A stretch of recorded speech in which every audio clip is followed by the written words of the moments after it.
Welcome to Football with Cheese. Happy Saturday, everyone. This past weekend, my goal was to have all the defensive position rankings done by Saturday, which is today. Not going to happen. I want to do my top 100 by Sunday. So, a little behind, so I'm going to have to go really quick on these rankings. The research is done. I just can't spend a minute breaking down each player. Even though I did a lot of work on offensive line, I have a lot to say. It's just not going to happen. And I had the Sports Truth podcast on Tuesday night. I'll link that in the description. Make sure you check it out. It starts at 8 Eastern, 5 Pacific. We're going to do a mock draft. It's going to be a lot of fun. Offensive tackle. Let's get into it. So I do not have Will Campbell as an offensive tackle. I think he's a guard. So I'm not listening here. Most people have him as a tackle. He isn't my number one guard. We'll get into that. Armand Membou, Missouri. He played right tackle. He's got the length, athleticism, really good this year, really came on. Someone could draft him as left tackle, move him out there, maybe New England. I just play him at right tackle. I think he'd be a really good one. Josh Simmons, he is a really good pass protector. He's got great feet. I think he's a starting left tackle in the NFL. The big issue with him is he's just coming off a major injury, or he'd be a top 20, probably top 15 lock. And he's not the greatest run blocker, but I don't care if you're a left tackle. As long as you're an elite pass blocker. I think he's going top 20. It only takes one team to sign off on his medical to draft him. Look for the Chiefs maybe to move up and try to get him. They have the Titans' third-round pick, so they have 3 picks in the top 66. They really need tackle help. Kelvin Banks Jr., very good athlete, very experienced. Left tackle for Texas.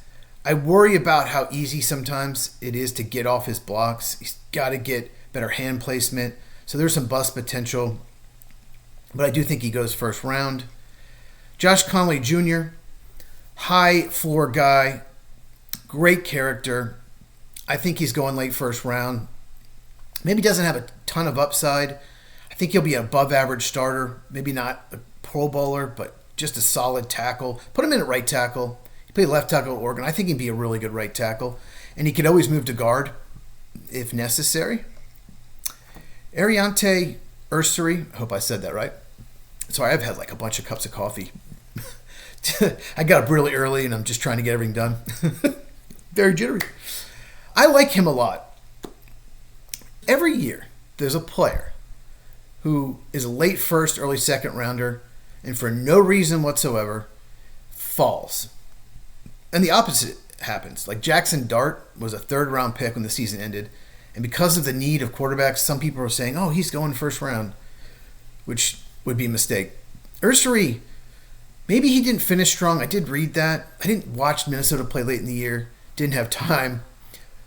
But maybe he struggled as the year went on, but early on he was looking good.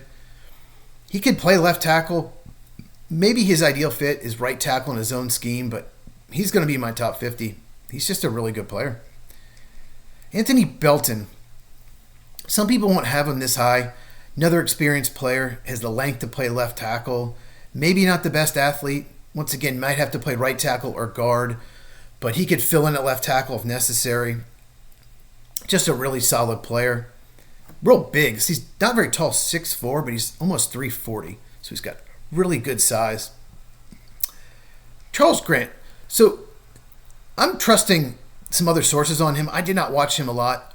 Some people think he's the best athlete in the draft at the offensive line position. He's got the length. He's only 6'4", 311. I don't care about that. Problem with him is just he didn't go against great competition. Get him on your team maybe in the third round. Let him sit for a year. He is an unknown because he likely didn't go against really elite speed rushers he's going to face in the NFL. But I would take a third-round chance on him. Let him develop for a year. He might be a future left tackle. Izzy Trapilo, I hope I'm pronouncing it right. He's 6'8". He's very tall. Typically, I want my tackles 6'5", 6'6". It's a little tall. He has trouble with misdirection. Could have trouble with speed rushers. Some people really like him. I think he's more of a third or fourth round pick swing tackle. Cameron Williams, Texas. He played right tackle. He only started 1 year. Athletically gifted. Very gifted player. I think he should have come back for his senior year and played left tackle at Texas and proven that he might have been a first-round pick. He does have first-round talent, really inconsistent, needs a lot of work, but worth a third or fourth-round pick because there is talent there. Similar to Logan Brown, his combine was insane. He is athleticism, 94th percentile athlete. Here's the thing with him. He did not work out at Wisconsin. He only played right tackle at Kansas, but looked really good. Excellent run blocking right tackle. He needs development. In the fourth round, he'd be really good value. Others. Chase Lunt, UConn. I'm not as high on him as some. He's another 6'8" guy, but he's got short arms, so he probably has to play right tackle. More of a backup swing tackle to me. Johnny Cornelius, Oregon. He played right tackle. Connerly, obviously, played left tackle. Probably better suited as a guard, even though he's got the length. He's just not a great athlete, but I think he can be a starting guard, so I am higher on him than consensus. Jalen Travis, Iowa State. He is a left tackle prospect. He needs a lot of work, especially in the run game. He's all over the place in some games. He was better last year than this year. It just looked like his technique got sloppier. But he's 6'7", 340. And he's athletic, so there's a lot to work with. Someone will take a chance on him 5th, 6th round probably. Sleepers. So John Williams, Cincinnati. I like him way higher than consensus. He's 246 on the consensus board. May not have the athleticism to play tackle, but he could be a starting guard. I think he's 50 to 70 spots lower than he should be. So that's why I'm calling him a sleeper. Anyone outside the top 200 that I think can start is definitely a definition of a sleeper. And then Marshall Forner from Minnesota State Mankato. I have to mention him. His workout was insane. 92.8 percentile athlete. I know he's probably not going to be drafted.